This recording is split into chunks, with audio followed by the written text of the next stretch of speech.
What's up guys, it's Mike from Job Ready English. Welcome to another video in the Pass the Interview video series where we break down the interview processes and most common questions for the world's most famous companies to help you get hired. So let's get into it. What's your biggest weakness?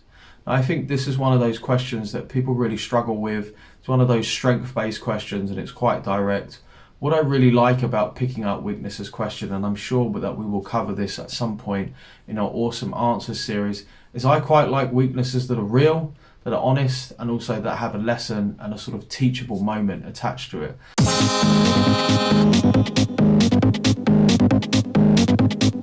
So for example, for myself, I'm not particularly good at the finer details.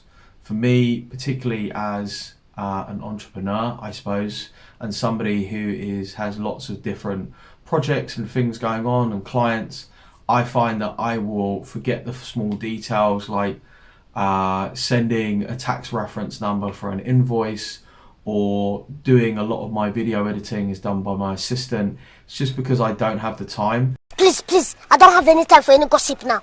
Instead of beating myself up and thinking that's something I really need to be better at, I just think, well, I need to be working on the business as much as possible in a way that generates more revenue, more interest and more value for our clients. So I would probably use that and also say, well, the way that I've overcome that is by getting an assistant. Now you might say, well, that's all very well for you, Mike, but I can't get an assistant. But you can think there's many different things. It could be, you know, recently I listened to a candidate talk about the fact that sometimes he has a tendency to rush.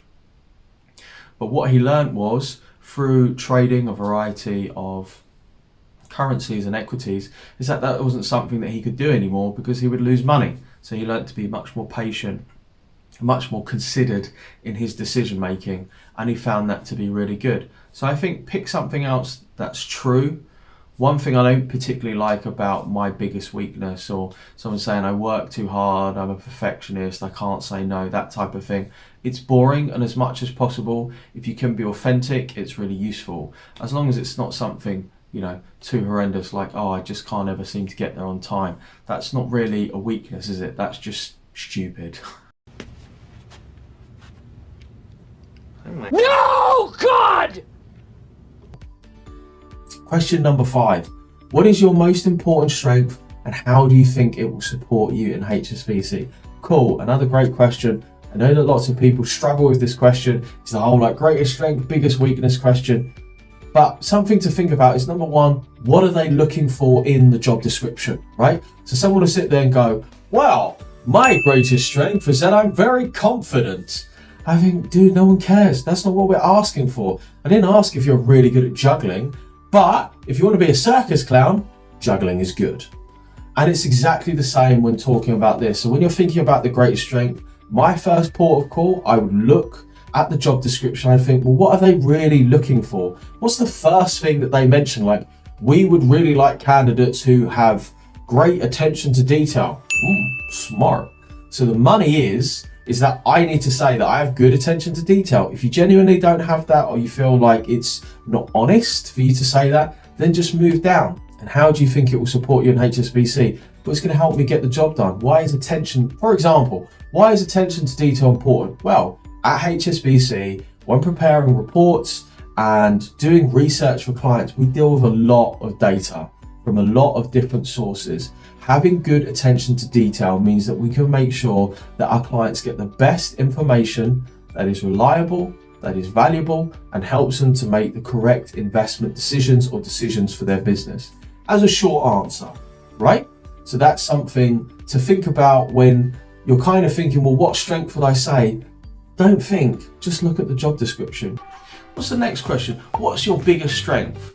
Now, this is sort of a question that's actually quite easy to answer because, again, we're thinking about this idea of pattern matching. So the company, JP Morgan, will tell you about the biggest skills that they're looking for, right? They might be saying, oh, we need certain analytical ability or numeracy or something like that, right? So you actually kind of know what's the biggest strength that they're looking for. Now, don't be lame and just copy that. there's going to be a certain strength that you had. Maybe you're a really strong communicator. Maybe you're a good systems thinker. Maybe you're just supernumerate and a little maths genius. Like, talk about that. And also, biggest strength is kind of a behavioural question, but you wouldn't use star. Same for biggest weakness, but you give a little example. So you might say, actually, I'm really numerate. I'm highly analytical. I'm studying maths at Oxbridge, for example, and I came in silver in some kind of super maths genius Olympiad, something like that, right? And the same goes for when we're talking about the biggest strength. Now, this is a question that we're actually in the next coming weeks and months, we're going to be releasing more videos around questions, individual questions, and how to answer them. When thinking about your biggest weakness, so there's the really lame answers, which is like, I work too hard, I can't say no, I'm a people pleaser, wah. And it's really generic and kind of false. For what I kind of like is like a weakness with a save. So for example, my biggest weakness is I'm not a details guy. This video is actually a reshoot of the previous JP Morgan video I did, and the audio was rubbish. It was really echoey, really tinny, and I didn't notice that. My lovely assistant Red, he edited the video, he put it out, and then loads of people complained, and they're like, the audio's terrible, fix it, you're a terrible human being, and we got disliked a lot. Why? Because I'm not a details guy. So what I kind of came back around to, and this is something that we noticed when we reviewed all our videos, we were like, oh, lots of people don't like this video, and their comments appear to be super angry and they don't like us anymore. So it's like, okay, let's reshoot this and get some better sound. How do I overcome my biggest weakness? Well, actually, I try to outsource my details problem. So these days, I don't do a lot of video editing. These days, I will really rely on my assistant. Why? Because I've got so many things that I'm trying to do. And if I try and do all of them, I end up doing them all badly and forgetting people, forgetting clients, not turning up to calls. So slowly over time, I outsource that. And you can use that with other things. Just think about a weakness that you have, which isn't a game changer. Like, I like to attack people with axes, or I'm always really late, or actually I am generally sexually inappropriate in the workplace. Like, have some common sense, but we all kind of know what our weaknesses are if we're being really honest with ourselves. So what about some other questions? What are your strengths and weaknesses? These candidates hate these questions. Number one, because it's kind of reasonably vague. I always tend to say, maybe 3 strengths, 1 weakness. With the strengths, try and match them with the skills, but also just be honest about it. Are you really analytical? Are you great at learning? Are you a good speaker? Are you a good writer? Are you good at preparing presentations? Like, don't try to mold yourself too hard. It's pretty easy when you ask somebody like, what are you good at? And if you don't know, just ask 5 friends. A friend of me recently, she was doing a personal development project, and she said, hey, I'm just asking 5 friends what my 3 strengths are. So if you're not able to see that, it's really much easier for your friend to be able to see that. When it comes to the weakness, so I tend to not be so much on the side of what I call like really weak or flimsy answers, like I work too hard, I can't say no, wah. Like, that it just sounds false. It just sounds a little bit kind of bitty about it. For example, a weakness of mine is that I tend to overwork. So I'm sitting here doing this video with you today from my home office because it's Thursday and I've just realised I just need a break. So I'll sit here, do a little bit of video in the morning, and then I'll sit there and have a break because I know that's my self-confessed weakness, and that's legitimate and it's true. Now, whatever that may be for you, maybe you rush too much. Just recently I was preparing a candidate for the final stage of a big technology consulting firm, and we were talking about weaknesses. And the weakness that he actually gave is that he sometimes just has a tendency to rush and not have the eye for detail. But the way that he you want to make your answer in such a way that somebody listening to it basically doesn't get a red flag. People very often try and concentrate on like what makes a great answer, a really good answer. Look at it on the other side and just don't make your answer super bad. So for example, if someone says, in a job interview, I struggle to turn up on time, or I really don't work very well with other people, that's what we call a red flag. That's just something that is probably going to cannonball the rest of your interview.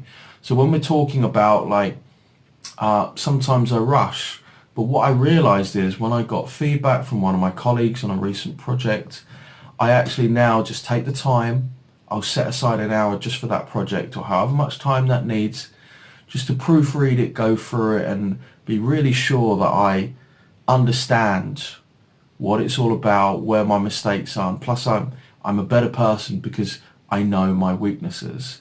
Like, that's a strong weakness. That's a strong play for saying we all have our faults, but actually I'm aware of it and I'm working on it. Introducing yourself to senior colleagues. This question seemed to come up a lot, but really it's just about nailing a really good personal intro. So a good personal intro kind of goes like this. It's one of the first things that we work on with our clients, because it's just learning how to sell yourself. So who are you? What are you studying and where? What do you want to do? Why do you want to do it? What's your work experience, extracurricular activities and hobbies? So first of all, what are your personal strengths? This is a good strength-based question. It's also probably one of the most hated questions.